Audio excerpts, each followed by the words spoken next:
Let's go. Ouais, Et ben c'est parti, nouvel épisode du podcast qui a toujours pas de nom. On n'a pas réfléchi. je On pense n'a qu'il pas fait n'aura d'ép- jamais de nom. on n'a pas fait d'épisode depuis 3 mois et on n'a toujours pas de nom. Mais ce qu'on sait faire, c'est apporter de la valeur sur 30-40 minutes. Donc c'est ce qu'on va faire aujourd'hui. Euh, on s'est dit que ce qu'on allait faire, c'était partager tous nos apprentissages, ceux qui nous viennent en tête du début d'année là. Donc bon, là on est en septembre maintenant. Mais nous, on a connu une belle évolution dans notre business. On a franchi des nouveaux records de profit et de CA. Nos clients aussi sont en train de tout péter sur Scaling Circle. Et donc, on applique aujourd'hui des choses qu'on n'appliquait pas il y a un an et c'est pour ça qu'on a ces résultats-là. Donc, l'objectif, bah, c'est d'en discuter et ça peut être partout sur le marketing, sur les sales, sur la structuration, sur les ads, le tunnel. Parfois, il y a des micro-variations qu'on a fait, des micro-AB tests, etc. Et donc, on va vous partager tout ça. Euh, quand j'évoque ça, est-ce que toi, tu as un big thing, entre guillemets, qui te vient en tête, qui a été game changer un peu pour nous, plus ou moins récemment? C'est vraiment améliorer, je pense, le show up rate et augmenter le niveau de conscience du prospect avant le call. Et ça a fait toute la différence avec les leads. On l'a vu au niveau des sales. On a aussi amélioré notre process setting et ça, on pourra en parler après. Il manque Tommy et Alex pour qu'ils puissent en parler en profondeur, mais on pourra en discuter dans un instant. Mais ouais, c'était vraiment comment augmenter le niveau d'awareness du prospect avant le call et ça a tout changé. Nos show up rates ont explosé. Là, on a des show up rates à 75, 76%. Notre taux de collecte est plus élevé. On piffe plus. On close mieux. Notre ROAS a augmenté. Et c'était juste une chose qu'on a fait qui a impacté le back-end. Et c'est juste incroyable. Ouais. Et sachant que ça, c'est at scale sur du trafic froid avec du gros volume, quoi. Et je crois que c'était la semaine dernière, si je dis pas de bêtises, on a fait 86% de taux de collecte. Donc, admettons, sur 100 000 euros, par exemple, facturés, il y aurait 86 000 euros de collectés. Et quelque chose comme 45-50% de closing sur call effectué. Et un show-up rate, comme tu dis, 75, quasiment 80%. Enfin, c'est de la folie, c'est des stats de trafic chaud bouillant, alors qu'en réalité, c'est du trafic froid. Ouais, et ça peut être une bonne chose et aussi une mauvaise chose. Là, il faut qu'on augmente le prix, etc. Mais juste atteindre ce genre de chiffre, on l'a jamais eu dans l'entreprise depuis qu'on a lancé les copywriters. Et Hmm. juste le fait de voir ça, ben, ça nous permet de scaler nos ads, d'avoir plus de profit, de réinvestir dans l'entreprise. C'est juste fou voir ce genre de chiffres. Ouais. Et, mais clairement, en gros, juste pour que les gens comprennent, c'est toute la partie post-booking qu'on a pu améliorer et qui est extrêmement large. Ça part de l'intention de comment on frame l'appel, la thank you page, le process de Business. setting. Il y a plein de choses, les reminders, etc. Il y a plein de choses qu'on a mis en place. C'est pas juste une chose. Et moi, la réalisation que j'ai eue, c'est qu'en fait, je pensais un peu que booker du call, c'était la finalité, entre guillemets, en mode Hmm. notre VSL est trop bien, notre tunnel est trop bien, on book du call. Alors qu'en fait, booker un call, genre, c'est quoi? C'est 30, 40, 50% du travail. Et ça veut pas dire qu'il va show up, ça veut pas dire qu'il va acheter. Et je pense qu'il y en a beaucoup du coup sur le marché qui se trompent aussi en pensant optimiser la prise de rendez-vous alors que c'est la prise de rendez-vous qualifiée qu'on va être capable de chauffer, quoi. Ouais, et pourquoi, selon toi, si la personne ne met pas ce genre de choses en place, pourquoi le choix après ne sera pas élevé? Pourquoi ça va pas bien closer? Est-ce qu'il y a un facteur qui fait en sorte que le lead ne vient pas sur le call, qui n'achète pas? Ouais, ce que j'aime bien dire, c'est le truc d'échelle qu'on avait déjà partagé avec Alex et Tommy, mais genre, un prospect, il arrive à zéro, admettons. Notre process marketing, VSL, page de vente, ce que vous voulez, ça passe de 0 à 4. Et le closer, grosso modo, faut qu'il prenne un mec à 6, 7 et qu'il passe à 10. Il peut pas prendre un mec à 4 et le passer à 10, sinon il va faire un R1, R2, R3, R4 et il va y passer sa vie pour une vente et c'est pas rentable. Et donc, ouais, là, nous, ce qu'on a découvert, c'est comment le passer de 4 à 7 avant le call, mais après la réservation. Et ouais, nous, si on ne le faisait pas, bah, du coup, on avait des leads plus froids, moins qualifiés, etc. Parce que les gens, ils réservent des appels parce que, ben voilà, on les incite à faire ça, mais ils comprennent pas toute l'importance de venir sur l'appel et quelle est l'intention de cet appel. Donc, Mhm. en tout cas, moi, c'est la grosse prise de conscience que j'ai eue récemment, quoi. Ouais, moi aussi. Quand tu checkes le parcours de nos clients sur Eros, tu peux voir que la personne book un call et ensuite elle va sur la chaîne YouTube, elle consomme beaucoup de contenu. Et ce lead-là close beaucoup mieux qu'un prospect qui ne regarde pas de vidéo, qui consomme pas de contenu. Donc on s'est dit comment on peut faire reproduire la même chose à travers les emails post-booking, même les retargeting, même avec le setting, pour justement augmenter le niveau d'awareness du prospect, pour qu'il vienne en call chaud bouillant avec la CB à la main et qu'il achète. Et c'est après Ouais. avoir eu cette réflexion-là qu'on a refait toute notre post-booking, marketing, les emails, les SMS, et aussi on s'est fait accompagner. Donc ça nous a aidé énormément. Donc s'il y a un ou deux trucs qu'on a mis en place qui a vraiment boosté le choix après, ça serait quoi selon toi? Ouais, justement, je réfléchissais dans ma tête, genre à quel point on fait de la rétention d'informations. Moi, je suis pas pour ça. Normalement, je suis pour tout donner. Mais là, on a investi 72 000 $ pour Euh, apprendre certaines stratégies et nous, ça a tout changé. C'est ce qu'on donne à nos clients. Mais on peut donner un truc, juste un truc, le reste ils devront rejoindre Scaling Circle. je veux pas que les gens se disent, voilà, c'est des voyous. Mais non, clairement, là, pour le coup, nous, on a vraiment beaucoup investi et l'information vaut de l'or. Mais tout simplement, déjà, la thank you page, en vrai, c'est un truc. Nous-mêmes, on avait déjà fait des tests sur la booking page pour augmenter le taux de booking, etc. Et là, en fait, c'est la personne vient de réserver, c'est là où elle est le plus chaude. Et souvent, les gens, bah, ils disent bah, super, note dans ton agenda et ciao. Alors que bah, c'est à ce moment-là que la personne, elle est haute au niveau des émotions. Il faut continuer de la level up et d'augmenter son niveau de conscience et de confiance. Donc, ce qu'on a fait, bah, c'est mettre des vidéos qui traitent les objections communes parce qu'aujourd'hui, je pense que les gens, ils n'ont pas envie d'arriver sur un appel et de se faire pitcher sans avoir toutes les infos. Nous, on est presque à donner le prix sur la thank you page. Donc, on ne le donne pas exactement, mais on en est presque à ce stade-là pour que quand la personne arrive en appel, en fait, elle sait ce qu'on fait, elle sait ce que c'est notre véhicule, elle sait ce que c'est notre offre, elle sait en quoi on est différent, en quoi c'est mieux des autres, quel est plus ou moins l'investissement demandé. Et donc, naturellement, elle arrive avec un frame et une intention qui est complètement différente qu'un prospect froid où il sait qu'il va se faire pitcher et ça va être compliqué. Hmm. Donc, non, c'est ce qu'on a notamment fait sur la thank you page, quoi. Ouais, c'est ça. Et Et après, des vidéos value, quoi. On a mis 2 vidéos value ouais, pour encore une fois les monter bah, de 5 à 6 à 7 pour qu'ils arrivent ultra aware sur ouais, nos appels. ouais, c'est ça. C'est plusieurs choses qu'on a mis en place, dont la thank you page. Il y a aussi les emails de rappel. Il y a le process de setting. Où on va vraiment créer de la relation avec le prospect. On va envoyer un voice note. Je sais pas comment on dit ça en français, mais c'est une Un message vidéo. vocal. Ouais, message vocal pour créer du lien avec la personne, l'envoyer des ressources, etc. Pour vraiment le monter en niveau de conscience et d'intérêt. Comme ça, ils viennent sur le call et le closer, il va juste surmonter les dernières objections. Et franchement, en mettant tout ça en place, game changer. Là, on a pu scaler jusqu'à 350K par mois encaissé. Et on n'a jamais fait ça dans le passé. Et là, ça fait 3 mois qu'on le fait d'affilée. Et c'est juste, Ouais. c'est Ça juste fait trop. 1 million en 3 mois, c'est pas mal quand même. Ouais, non, ça va. En collecté avec un très beau profit en plus. Ouais, on fait Ouais. aux alentours de 4 ROAS, 3,5, 4 ROAS sur du volume. C'est pas mal du tout. Ouais, ça commence à être pas mal. Une autre chose, moi, qui m'a marqué vraiment quand on s'est fait aider, qu'on a commencé à mettre en place, c'est de se dire, nous, on se disait toujours, on est bloqué à, je sais pas, 2 000 € de spend par jour et on n'arrive pas à dépasser ça.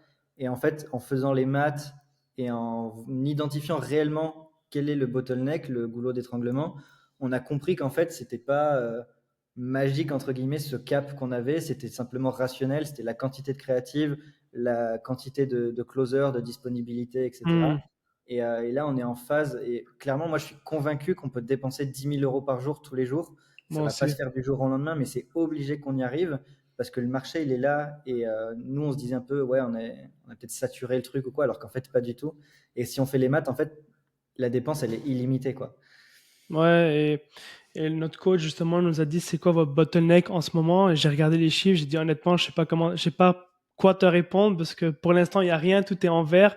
Et on s'est dit avec Benoît Go, il faut recruter un nouveau closer, un nouveau setter, lancer beaucoup plus de pubs et dépenser plus en ads. Et une fois qu'on a mis tout ça en place, plus le process post-booking, là, on a pu scaler comme des monstres. Et je sens que c'est encore le début, juste le type de l'iceberg et on peut aller encore plus loin, mais ça se fait de manière progressive et pas juste très rapidement, sinon tout va s'effondrer. Mais Ouais, mais ouais, enfin, moi, de dépenser 10 000 € par jour, genre, au début de l'accompagnement avec le mec, j'aurais dit clairement non. Enfin, c'est pas possible, pas sur notre marché et tout. Maintenant, je me dis, mais easy, enfin, easy entre gros guillemets, mais genre, c'est euh, mathématique. Genre, il n'y a pas de raison que tu puisses pas dépenser 1000, 2000, 3000, 4000, 5000, tout en étant ultra rentable, quoi. ouais, euh, il y a une façon de le faire. Et Ouais, qu'est-ce que ça veut non, dire? j'allais dire, il nous a dit qu'on était des poussis et qu'on n'aimait pas l'argent. Ouais, il nous a chié dessus.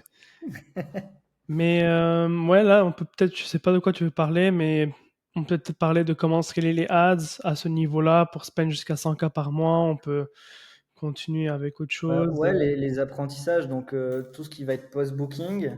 Un autre domino, en tout cas, qui s'est passé dans nos têtes, c'est la capacité à dépenser plus et à être plus agressif là-dessus. Mhm. Est-ce que tu as autre chose à rajouter sur le côté agressif ou quoi? Parce que ça, j'en parlais à un client, Edouard, là, il y a quelques jours, en mode il dépense 100 euros par jour. Et je lui dis, mais vas-y, pousse, quoi. Genre, là, en Hmm. 3 jours, tu as dépensé Ouais. 300. Si tu mets 300 euros par jour, en un jour, tu as la data que tu as en 3. Et ça, c'est ce que notre coach, il nous a fait en démo. Il nous a dit, Mhm. mais les gars, en fait, si vous voulez faire 1 million par mois, vous pourrez jamais le faire avant 2026 et même plus. Parce que mathématiquement, ce sera pas possible. Et c'est un peu ce qu'on fait maintenant pour nous et nos clients. Ouais, j'avais fait un call avec un de nos clients, il m'a montré ses chiffres et il était en vert partout. Il me dit, je fais quoi? Je dis, bah, tu scales. Tu dépenses juste plus en ads pour avoir un plus grand encaissé et de plus gros profits. Et je sens que les gens ont peur de dépenser plus. Et je pourrais pas dire pourquoi, mais je pense qu'ils ne maîtrisent pas leurs chiffres, ils n'arrivent pas à bien analyser leurs chiffres. Mais une fois que tu comprends comment analyser tes chiffres, les interpréter et connaître par exemple ton CPA, ton AOV, ton ROAS, ton cycle de vente, à quel moment scaler, à quel moment cote, à ce moment-là, c'est juste un jeu de chiffres et tu fais juste mettre plus dans la machine pour en ressortir plus. Hmm. Ouais, ça, c'est un gros point en vrai. L'analyse des datas, quoi. Ouais, Déjà, un, trop avoir les bonnes important. datas, parce qu'il y en a beaucoup qui traquent même pas bien. Deux, savoir lesquelles regarder, parce que souvent, ils se focusent sur les mauvaises. Je pense à un client récemment qui nous disait sur le Slack, ouais, mon lead to booking, ma VSL, elle convertit peut-être pas assez et tout, alors qu'il a un ROAS de malade, il faut juste qu'il dépense plus, comme tu disais, tu vois. Genre, Ouais. s'il avait mis de l'intention sur se dire, ouais, ma VSL, elle convertit pas assez, en fait, il aurait perdu des semaines à changer un truc qui marche déjà, quoi. Ouais, je pense que les gens comparent leurs benchmarks à d'autres benchmarks qui sont pas identiques à leur niche. Et ça, il faut Hmm. pas le faire. Il faut regarder, par exemple, tu es dans la niche de santé, tu checks c'est quoi tes KPI et tu compares au benchmark de l'industrie de la santé. Ça peut être totalement différent de la niche de l'investissement ou du make money, par exemple. Et les gens Hmm. se créent un genre de bloc mental et ils se disent, ah, si mon taux de conversion de la VSL est 2%, mais que par exemple Benoît et Joseph c'est 10%, je peux pas scaler. Mais il faut regarder ton ROAS, c'est quoi ton ROI, c'est quoi ton AOV, c'est quoi ton CPA, tu vois, donc pour prendre une meilleure décision et pouvoir scaler. C'est justement ça que j'ai fait avec un de nos clients sur Hmm. le call et aussi un autre client qui m'a dit, ouais, je check juste mes ads de pub. Je dis, ben non, il faut que tu check tes stats de pub, tes stats d'organique pour mieux comprendre ce qui se passe entre les deux, parce que l'organique va feed les pubs et les pubs va feed l'organique. Donc tu peux pas juste regarder les pubs ou uniquement l'organique, il faut que tu checkes les deux et prendre des décisions basées sur les deux pour pouvoir scaler. Il m'a dit ah ouais, Ouais. bah, t'as raison et on va scaler. Ouais, mais c'est le danger, je pense, d'être dans des masterminds ou de discuter avec plein de gens, de regarder plein de vidéos sur YouTube, etc. Donc, regardez nos vidéos, bien sûr. Mais, et moi-même, je me faisais avoir en mode, ouais, regarde, mais lui, il fait du x5, lui, il fait du x6, lui, il fait du x20. Comment il fait? Lui, il a des leads à 1 euro, lui, il a des calls à 30 euros. Pourquoi nous, on n'a pas ça? Et comme tu dis, ça se compare juste pas. Et ça me rappelle quand on était chez Samovent, genre, il y avait Bachar qui faisait genre 2,5 millions par mois. Et on s'était dit, OK, on va copier son tunnel, son formulaire, etc. Parce que si ça marche pour lui, bah, ça marchera pour nous. Sauf que lui, il avait plein de SDR derrière, donc des setters. Il avait un process très spécifique, un downsell, d'autres offres et tout. Et en fait, c'est juste pas du tout adapté à notre niche. En plus, c'est le marché américain, donc eux, ils ont le crédit, etc. Donc, ouais, faut comparer ce qui est comparable et regarder déjà son propre business. C'est bien de regarder les benchmarks des autres et voir où est-ce qu'on a de la croissance à aller chercher. Mais faut regarder chez soi, il y a déjà plein de choses à faire juste dans ses propres KPI, quoi. Ouais, c'est ça. Donc une fois que tu mets en place le post-booking et que tu sais interpréter tes datas, là tu peux vraiment scaler. Ce serait quoi, selon toi, la prochaine étape qu'on a mis en place dans notre business pour pouvoir atteindre les 350K par mois encaissés avec un ROAS de 4? Est-ce quelque chose qui te vient en tête? Moi, je pense Hmm, que c'est vraiment ça les deux grosses ouais, j'allais choses dire qu'on un a mis en truc qui est place. invisible, mais qui nous aide beaucoup, mais nous, on n'y est pas forcément confronté, c'est la montée en compétence du pôle sales aussi, où avec Hmm. Alex et Tommy, justement, en fait, nous, on s'en rend pas compte, mais c'est des tueurs à gages, ils sont trop forts. Ouais, c'est vrai. Et on arrive à onboarder des mecs et à les ramp up très rapidement. Des setters pareils, on arrive à les recruter et en une semaine, ils deviennent top performers. Et donc ça compresse le temps, comme on disait tout à l'heure. Au lieu de mettre 1 mois, 2 mois pour recruter, onboarder, ramp up, et avoir un closer ou un setter au KPI. Nous, on arrive à compresser ce temps. Donc ça veut dire qu'on est en capacité, une fois qu'il est là, de l'alimenter avec plus d'ads, on en recrute un nouveau, on fait plus d'ads, etc. Et ça, nous, on le voit pas parce qu'on n'est pas dans les coaching sales, etc. Mais je pense que c'est game changer aussi comparé quand je le vois chez nos clients qui galèrent avec la partie sales pour certains, quoi. Ah ouais, c'est sûr. Tommy et Alex sont bien placés sont mieux placés pour en parler, mais tu as vraiment raison et ils sont vraiment engagés. Ils sont toujours après les closers à donner des feedbacks. Et je pense que ça a aussi un gros impact sur l'encaissé et la rentabilité du business. Ouais, et après, un autre point, honnêtement, j'en verrai pas parce que en soi, l'organique, on n'en fait quasiment pas. Si, ouais, si ce qu'on a fait, on a trouvé des petits hacks de back-end pour ajouter des événements de conversion evergreen qu'on arrive à pusher à notre liste email et qui, sans notre présence, arrivent à cracher du cash. Donc, ça veut dire que on a la VSL, on a notre système de conversion en back-end et donc on fait rentrer plus de leads chaque mois qui achètent avec la VSL, on est rentable. Nous, on a des spikes de vente avec des événements de conversion ponctuels. Et donc, comme ça, en fait, on sait que notre jeu, c'est de faire rentrer plus de leads parce que on va réussir à les convertir, peu importe le moyen, quoi. Ouais, c'est vrai, il y a ça aussi. On a hacké le truc. C'est un cheat code de GTA. Et, ouais, sinon, à part ça, honnêtement, monter les sales en compétences, Alex et Tommy le font très bien. Nous, le post-booking, dès qu'on a mis ça en place, on a pu vraiment scaler, mieux analyser les datas, avoir aussi plus le courage d'investir plus en ads, surtout Hmm. quand tes chiffres sont en vert, et aussi de savoir quand couper tes ads, ça aussi c'est important. Sinon, à part ça, juste être plus agressif un peu partout, hein. Et Ouais, au final, c'est plus. Après, ça dépend parce que ça va pas s'appliquer à tout le monde, mais une fois que le front-end est bon, dans le sens où le tunnel est bon, les séquences email sont bonnes, etc., ça vaut le coup de se mettre dans le back-end, donc dans le post-booking, les événements de conversion back-end, Evergreen, etc. Mais c'est pas forcément quelque chose qu'on va recommander à nos clients qui font genre 30, 40, 50 000 euros par mois. Parce que eux, leur objectif pour passer à 100 000, c'est d'abord de focus sur le front-end, meilleur VSL, meilleure automation, meilleur ads, etc., quoi. ouais, non, t'as raison. Là, on vient de l'appliquer et c'était un game changer, mais pour ceux qui sont à 30 000 par exemple par mois, leur focus c'est juste de monter à 100, 150 par mois et ensuite mettre en place le tunnel de conversion en back-end pour convertir plus de prospects en clients. Mais sinon, Euh, est-ce que moi j'ai un truc que j'ai vraiment appris cette année ou quoi? Ouais, je pense qu'on a déjà évoqué. Je sais pas si toi tu as un truc en tête, mais. non, honnêtement, c'est juste aller plus vite, avoir le courage d'investir plus en ads quand les chiffres sont en vert. Et Ouais, c'est ça. Et être plus rapide, plus agressif et plus intense dans tout, en fait. ouais, c'est vraiment Que ce ça. soit dans le recrutement, dans la génération des ads. Au lieu Mhm. de faire 3 créas par mois, bah, tu en fais 30 d'un coup. Pareil pour tout, en fait. Pour les emails, augmenter le volume, enfin, être plus intense partout et juste plus agressif. Je sais qu'il y en a plein qui ont peur de ça. Genre, on leur dit, je sais pas, t'envoies 6 emails par semaine ou 7 emails par semaine et ils disent c'est trop, etc. Et en fait, non, genre, faut juste. Le marché, il est là, il est prêt à absorber. Il y a des mecs qui dépensent des millions par an. Donc, toi, à ton échelle, tu peux aussi dépenser plus, quoi. Ouais, fun fact, il y a 2, 3 jours, j'ai checké l'encaissé de nos emails. Sur 3 mois, on a fait 166 000 euros juste avec des emails sur 3 mois.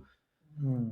Donc les Ouais, gens c'est. qui disent ouais, non, les emails ça marche pas ou ouais, je vais faire 2 emails par semaine parce que j'ai peur que mes abonnés se désabonnent, ils laissent énormément d'argent sur la table en ne faisant pas plus d'emails. Et là, juste avant, donc moi j'étais en call d'audit avec un prospect qui va peut-être nous rejoindre, et il me disait que son conseiller marketing, donc avant il n'était pas en high ticket, il est passé en high ticket, lui a dit non mais arrête les newsletters parce que ça marche pas pour le high ticket, ça sert strictement à rien. Et j'ai dit mais what? Genre comment tu peux sortir une aberration comme ça? J'ai dit mais recommence dès aujourd'hui, envoie des emails, enfin c'est pas possible. Ouais, je te jure, le genre de conneries que j'ai entendu de nos clients, que d'autres, par exemple, marketeurs ou consultants lui ont dit de faire, c'est juste n'importe quoi. Euh, avec qui j'ai fait un call hier avec une personne que je connais, elle m'a dit que son coach lui a dit, qu'est-ce qu'il lui a dit? Merde, c'était n'importe quoi, c'était ridicule. Tu te Je sais souviens pas, j'ai plus? un blanc de mémoire. Hein? Tu te souviens plus? Non, non, je me souviens plus, mais en tout cas, c'était un genre, quelque chose comme toi, et je lui ai dit non, écoute pas ce qu'il dit, et juste fait l'inverse parce que c'est pas vrai ce qu'il dit. Mais c'était Ouais, ridicule. C'était un conseil ridicule aussi. ouais, mais c'est ouais, comme nos autres clients aussi, là, Thomas, genre, leur ancien coach business lui avait dit, ouais, mais change ta VSL parce que clairement, elle est pas bonne et c'est ça ton bottleneck. Et moi, quand j'ai analysé les datas, j'ai vu que la VSL était bonne, la rétention est super bonne, toutes les micro-datas sont clairement au vert. Et en fait, son problème, c'était une question dans le formulaire qui crée trop de friction. Il y avait un taux de disqualification de 30% qui est énorme. Et je Mhm. lui ai dit, OK, on va réduire un peu la friction, on laisse passer plus de monde. Et automatiquement, bah, il y a son coût par call qui a baissé, qui s'est stabilisé même at scale. Et donc, ils font plus d'argent, quoi. Et donc, s'il avait écouté le mauvais conseil, bah, il aurait crash son business. Ouais, il faut vraiment faire attention qui on suit et par qui on se fait accompagner parce que souvent les gens sur le marché, soit ils mentent, soit ils ont jamais fait ce qu'ils te conseillent de faire. Donc vraiment de faire attention et voilà quoi, de pas écouter tout le monde non plus. Ouais, et des gens qui font quelque chose qui est adapté à la niche.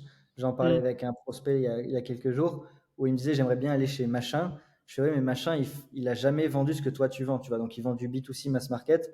Je fais si tu veux vendre du B2C mass market, va chez quelqu'un qui sait faire du B2C mass market at scale, quoi. Mm, Donc, mhm. là, en l'occurrence, ça tombe bien parce que c'était moi, mais si, si c'était quelqu'un qui faisait du B2B pour du SaaS, bah, je leur ai dit va voir quelqu'un qui fait ça parce que moi je sais pas faire, par exemple, et ça sert à rien de me demander parce que c'est pas ma compétence. Mais ouais, soyez sûr de, quand vous venez à hacker quelqu'un, soit sûr que ça s'adapte au contexte de votre business. Et pareil, quand vous faites accompagner, que ce soit quelqu'un qui fait ce qu'il dit, qui ment pas sur les chiffres, ça c'est compliqué, et qui a déjà fait ce que vous voulez faire, quoi. Ouais. De mon côté, ça fait un peu le tour. C'était vraiment les deux seules choses que j'avais à partager, en tout cas de mon côté. Je sais pas si tu vois autre chose, mais pour Si moi, c'est vraiment au ça. niveau des emails, toi, tu recommanderais de les rédiger comment pour ceux qui font pas de newsletter? Franchement, avec Copiflow, c'est juste une dinguerie. Je te jure, hier, en plus, je t'ai envoyé un message parce que là, j'ai recommencé à faire des posts LinkedIn et je suis allé sur Copiflow. J'ai rentré mon avatar et mon persona et je dis, allez, rédige-moi un email et ça m'a sorti un truc de fou. J'ai juste changé l'accroche, j'ai demandé à Copiflow, change l'accroche et je te jure, l'email, 99%, il était prêt. J'ai juste rajouté un PS à la main pour dire que ça a été rédigé avec Copiflow et c'est tout. C'est un gain de temps de fou. Tu sais que ça va super bien convertir. Euh, Même moi, j'en suis choqué. Non, C'est mais juste en tout trop cas, bon. ouais, c'est peut-être une autre leçon, entre guillemets, qu'on va apprendre et qu'on est en train d'apprendre. C'est le côté plus LTV et écosystème, où là, on le voit, nos clients Scaling Circle, ils prennent Copiflow, ou à l'inverse, il y a des gens qui vont rentrer sur Copiflow et qui vont passer ensuite sur Scaling Circle. Euh, et même sur notre business B2C, il y a des gens qui ont pris Copiflow, etc. Donc, en fait, là, on est en train de créer un écosystème où on a un SaaS, on a un B2C, un B2B. Le B2C permet de légitimer le B2B.